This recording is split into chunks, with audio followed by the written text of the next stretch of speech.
삼촌 유산 다 내 거예요 라고 박 씨가 이제 좀 얘기를 했습니다. 40대 50대 싱글 삼촌 이모들이 굉장히 분노했어요. 이 신탁을 통한 자산 관리가 있었다면 하나라도 신탁 회사의 고유 재산하고 신탁 재산하고는 아예 별도로 관리가 되기 때문에 이거는 뭐 전혀 뭐 신탁 회사가 망가진다고 하더라도 신탁 재산 자체에는 어떠한 뭐 이벤트가 일어날 확률은 제로입니다.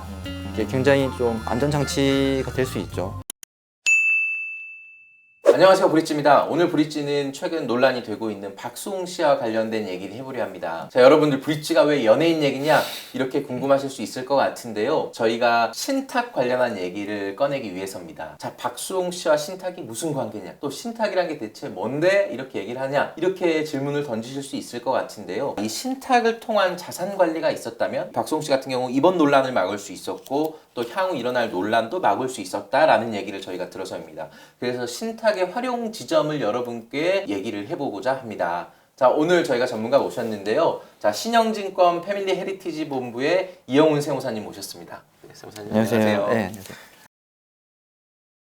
자, 저희가 들어가기 전에 좀 말씀을 드려야 될 게 박수홍 씨나 박수홍 씨 형과의 관계에서 뭐 옳고 그름을 얘기하려고 그렇죠. 하는 건 절대 네. 아니에요. 네. 그러니까 저희가 이 신탁의 활용 지점을 박수홍 씨의 발언, 과거 네. 인터뷰를 통해서 한번 짚어보고자 하는 겁니다. 네. 그럼 먼저 박수홍 씨의 과거 발언부터 보고 한번 들어가 보도록 하죠. 박수홍 씨가 지난 29일 자신의 SNS에 올린 글인데요. 전 소속 사회관계에서 금전적 피해를 입은 것은 사실입니다. 그 소속사는 제 형과 형수의 명의로 운영되어 온 곳이 사실입니다. 30년의 세월을 보낸 어느 날 제 노력으로 일궈온 많은 것들이 제 것이 아닌 것을 알게 됐습니다. 자, 이에 충격을 받고 바로잡기 위해 대화를 시도했지만 현재까지 오랜 기간 연락이 닿지 않고 있습니다. 자, 이 발언입니다.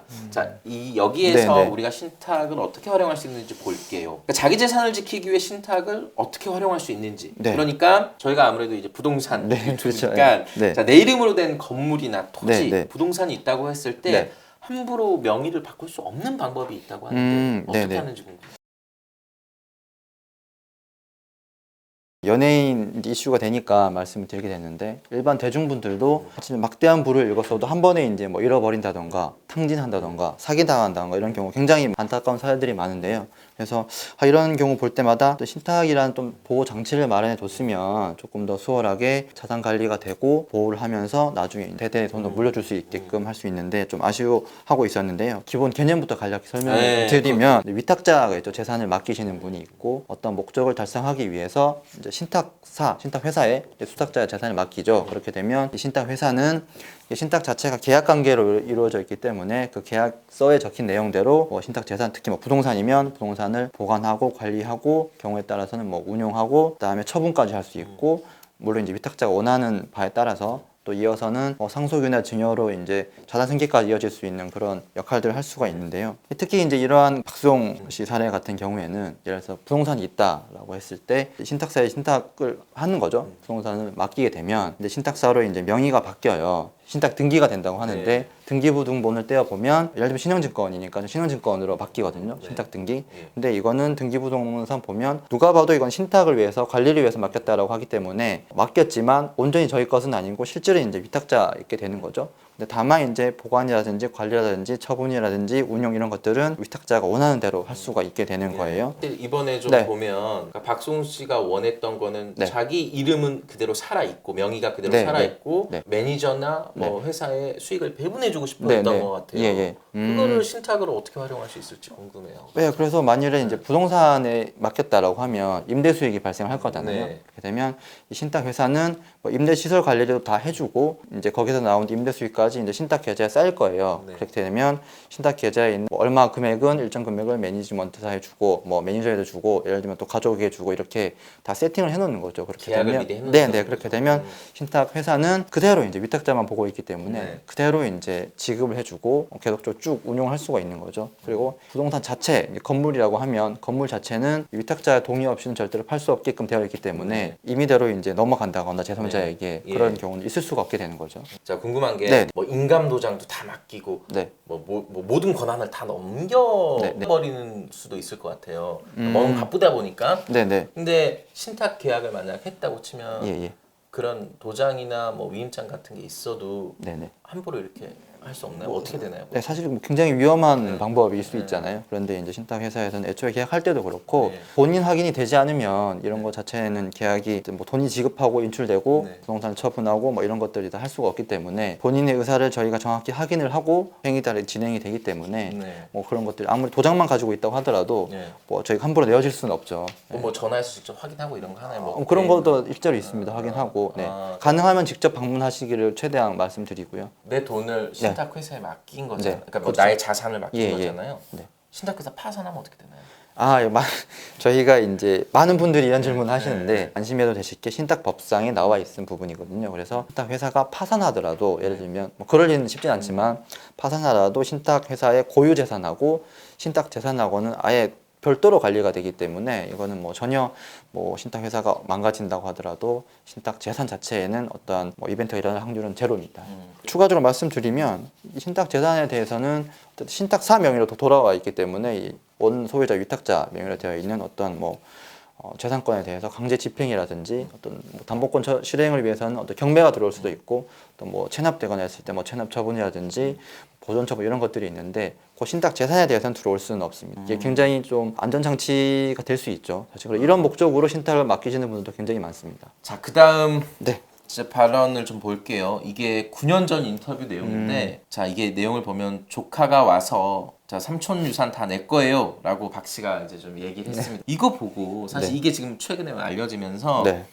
40대, 50대 싱글 삼촌 이모들이 굉장히 분노했어요. 뭐 이게 어떤 기사들 보면 영린을 건드렸다. 네. 카카오톡 이게 맞는지 안 맞는지 모르겠지만 이런 사진들이 떠돌면서 예, 또 예. 분노하고 있거든요. 아, 네.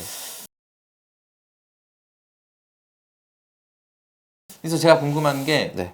그러니까 그러면 이제 네. 박수홍 씨 같은 상황이라고 생각해 보죠. 만약에 네, 네. 미혼인 상태에서 네. 본인 재산이 많이 있어요. 네, 네. 그러면 사후에 네. 나의 재산을 네, 네. 가족이 아닌 제3자에게 만약 물려주고 싶다. 네. 그러면 이건 어떻게 신탁을 활용할 수 있을까요? 신탁이 아니라고 하면 사실은 이런 질문들이 최근에 많이 오시고 상담도 제가 많이 하고 있는데 또 워낙 요즘에 싱글족들이 늘어나고 결혼하지 않겠다는 분 진짜 많잖아요. 네. 그래서 그렇게 되면 내가 재산이 있는데 불의의 사고로 죽을 수도 있고 네. 사실은 그런 경우에는 이 재산 자체가 내가 원하지 않더라도 만약에 부모님이 안 계시면 형제 자매 혹은 네. 조카들한테 갈 예. 텐데 그게 싫다 이거죠. 이런 분들이 많으신데 예. 사례 하나를 좀 네, 네. 봐주시면 좋을 것 같아요. 이제 50억짜리 건물이고 월세가 1,700만 원 네. 정도 나오고 어휴, 네. 있는데 네. 이거를 어떻게 활용하면 어떻게 네. 신탁 계약을 맺으면 네. 사후에 제3자에게 좀 잘 넘어가게 할 수 있을까요? 네, 그래서 예를 들어서 이런 경우에는 이제 신탁을 통해서 어느 정도 해결할 수가 있을 것 같은데요. 유언대용 신탁을 계약을 좀 체결을 해야 될 것 같아요. 네. 유언대용 신탁이라고 하는 것은 이 생전에는 이제 본인을 위해서 100% 수익을 가져가지만 본인 사후에는 본인이 이제 생전에 지정해 놓은 대로 이제 상속 재산이 분배되는 신탁을 말하는데요. 유류분이 있기 때문에 유류분 제도를 건들게 되면 그 부분에 대해서는 아직까지는 우리나라 법책에서 명확하지는 않지만 어느 정도 내가 원하는 방향대로는 이제 자산을 지급할 수 있기 때문에 임대 수익이 뭐 1,700만 원씩 발생을 하면 예를 들면은 생전에 다 내 거니까 상관없지만 돌아가셨을 때는 이 조카에게 매달 1,700만 원 다 주지 않더라도 네. 1,000만 원씩만 지급되도록 700만 원 계속 쌓아놓고 조카가 성인이 됐을 때 지급할 수 있도록 나머지는 네. 뭐 이런 식의 구조도 가능하고 혹은 다 조카도 싫고 형제자매 다 싫다라고 네. 했을 때는 이 건물과 임대 수익이 다 발생하잖아요. 네. 그걸 다 이제 기부를 할 수도 있고요, 공익단체에 네. 그런 경우가 할 수 있기 때문에 뭐 그대로 두면 그냥 가족들에게 넘어가는데 이제 신탁을 통하면 내가 원하는 대로 재산이 넘어가긴 할 수 있습니다. 가족들이 못 건드는 거죠, 그거는. 그 행위 자체는 막을 수가 없어요. 막을 네. 수 없고. 그러니까 결국 네. 신탁 계약을 맺어 놓고 네. 만약 죽게 되면 네, 네. 그 계약은 아무도 못 건드리게 그렇습니다. 그대로 저희가 실행을 해야 되기 때문에 음. 그 자체에 대해서는 그 누구도 건드릴 수가 없습니다. 네. 박수홍 씨가 네. 그 이제 고양이 다홍이를 마치 자식처럼 여겨요. 그래서 저도 좀 찾아보니까 이게 네. 꼭 사람이 아니라 네. 이게 애완동물을 위해서 나의 재산을 사후에 네. 좀 쓸 수도 있더라고요. 신탁 네, 네. 계약을 통해서 그러니까 그렇습니다. 관리를 해주는 거죠. 뭐 네, 어떤 네. 식으로 좀 가능한가요 이게?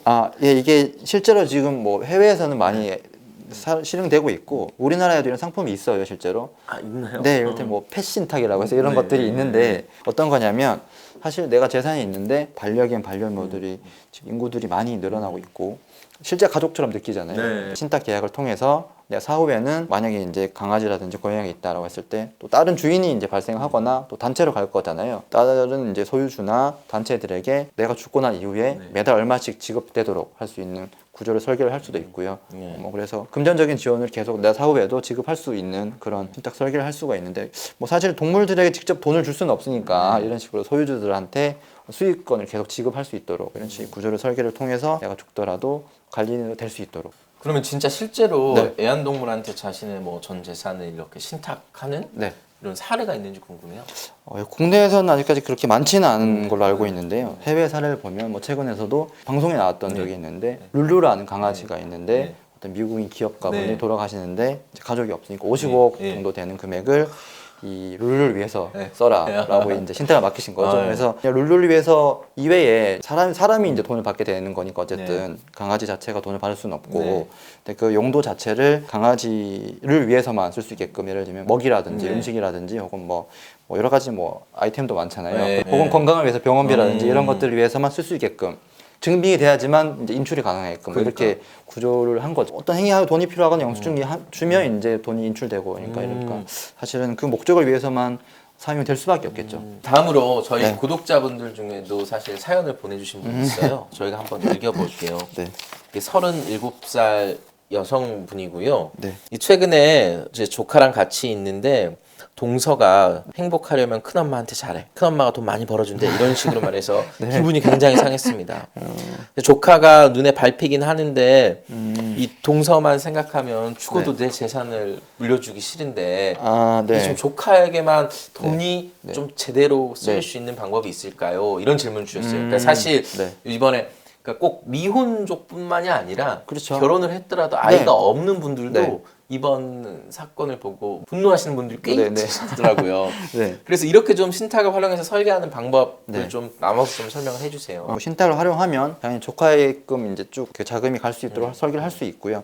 만약에 이제 미성년자라고 하면 미성년자 이후에 돈이 지급되고 하고 싶다라고 했을 경우에는 성인이 됐을 때 얼마, 20살, 30살, 40살까지 나이를 지정해 놓고 그 나이가 달성되면 얼마 지급하게 할 수도 있고요. 그게 아니고 또 그거 이외에도 어떤 만약에 조건을 달성을 하면 지급을 하도록 하고 싶다라고 했을 때 이거는 뭐 인센티브 신탁이라고 하는데 예를 들면 조카가 쭉 커서 결혼을 하게 됐다. 그랬을 때 뭐 얼마나 지급하게끔 해놓으면 그렇게 되고 혹은 뭐 대학을 어디를 갔다라고 하면 얼마 지급하면 그게 이제 달성이 되면 가는 거고 또 최근에 그 뭐 유행하는 방식이 있는데 인컴 매칭이라고 해서 이제 조카가 이제 성인이 되어서 일을 하게 됐을 때 본인이 예를 들면 5년 동안 벌어들인 소득이 있으면 그거 10배를 줄 수 있게끔 해놓으면 조카가 열심히 살겠죠. 사실 그 사실을 알면 많이 벌써 많이 가져가니까 뭐 이런 식으로 이제 올바른 생활을 유도할 수도 있고요.